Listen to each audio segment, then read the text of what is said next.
Peace and love, family. Peace and love. It's your boy Chris Enlightened coming back again with some more spiritual vittles.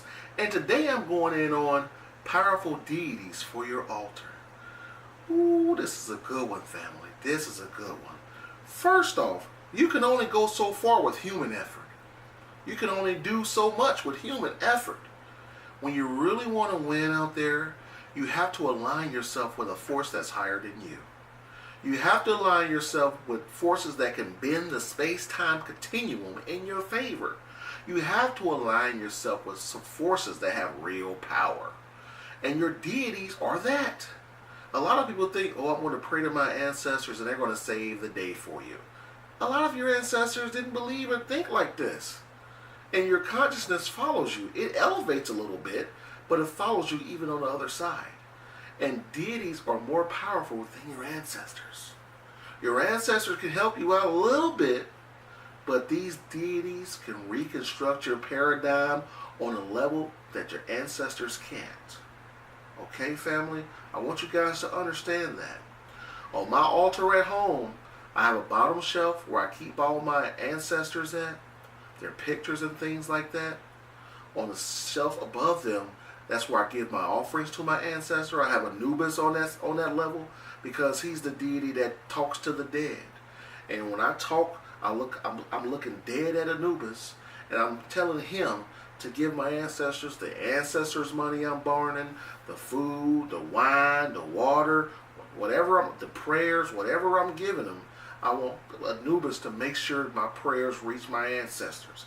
This food, the energy of this food, the water and the wine, the money to reach my ancestors. And I implore him to make sure that it does. On the highest shelf is where I keep the gods, because they're over us. They're gods, and they need that respect. And when you go into your altar diligently, day after day after day after day, the gods see that. The gods see this. These aren't just statues. They're like a vessel that the gods can get into and see you working on your altar. They use these statues to monitor you. They monitor you. They check to see what you're doing, how much you're surrendering to your ancestors and them, how diligent you are, how often you go to your altar. They watch what you think. They watch what you say. They watch how you treat people. They watch how consistent you are. And if they choose to work with you, they will. You just can't buy a deity and be like, deity, help me out. I need that money, deity. Don't work like that. Deity, I need some blood, deity. It don't work like that. Deity, I'm weak. I need some power, deity. It don't work like that, family.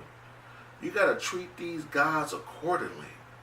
You know, I've given up a lot in order to get my connection with the gods. Tahuti, one of my favorite. I love them all, but Tahuti is one of my favorite deities. Why? Because he's the master of math, science, creativity, magic, you name it. Tahuti's the truth. And Tahuti, my first book, The Enlightened Talk, it's a book of metaphysical spiritual poems. And Tahuti was just downloading bars in me. I'm not a rapper, but man, the poems are deep. If you want to have your frontal lobe titillated, go out and purchase The Enlightened Talk. Anybody watching this video and you have The Enlightened Talk, talk about it. Tell me which one's your favorite poem. You know, if I get enough people, well, you know what? I'm writing an Enlightened Talk 2 coming out soon, so I'm already in the making on that. And what I did was align my consciousness up with Tahuti, and he just made me an eloquent writer. Every book that I write, I wear my Abraxas medallion. And Abraxas is nothing more than Tahuti's original form. That's where they get abracadabra from. So whenever I'm doing some real magic and some real writing, I invoke Tahuti's energy. And what I do, and I'm going to share with you, I have some Moldavite oil on my altar.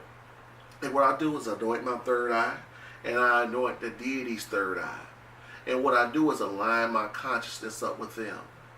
I do the same thing to me that I do to them, and I use that as a form of me using my altar magic to align my consciousness up with them.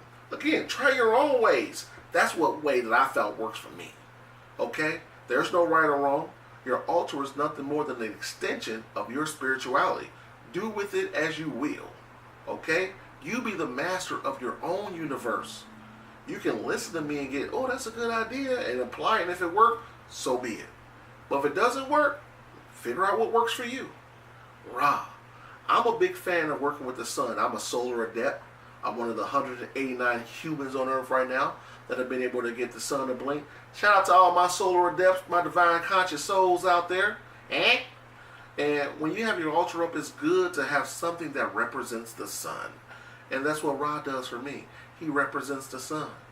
I pull a lot of powerful energy from Ra. When it's gloomy here in Ohio and the sun isn't out, I light a candle and I treat Ra and that candle as if they're the sun. Because the light, the energy of the light from the candle is the same energy and light that's from the sun. It's a smaller scale, but it's still the same energy. So that's what I use Ra for, as my representation of our biggest free tool on this domain, the sun. Oshun. Oshun. She's good for magic and great for beauty. If you're a woman out there, if you're a man out there, you don't think you're visually stimulating enough, get Oshun on your altar. Get Oshun on your altar. Connect with her. It's good to have some feminine energy to balance out all this masculinity, but Oshun will for surely work. She will for surely work for you. My other deity here, Ogun. He's my powerful god. He's the one that I use to get strong. He's the one when I go to my martial arts classes when I'm fighting, I pull energy from Ogun. Okay? This is Buddha. This is what I use for all my joy and loving energy. Okay, family? So I want to let you know, guys, you can go out to Amazon and get your deities. I want you to invest in them. I really want you to go out there and find you some deities that you can work with and win with. Okay?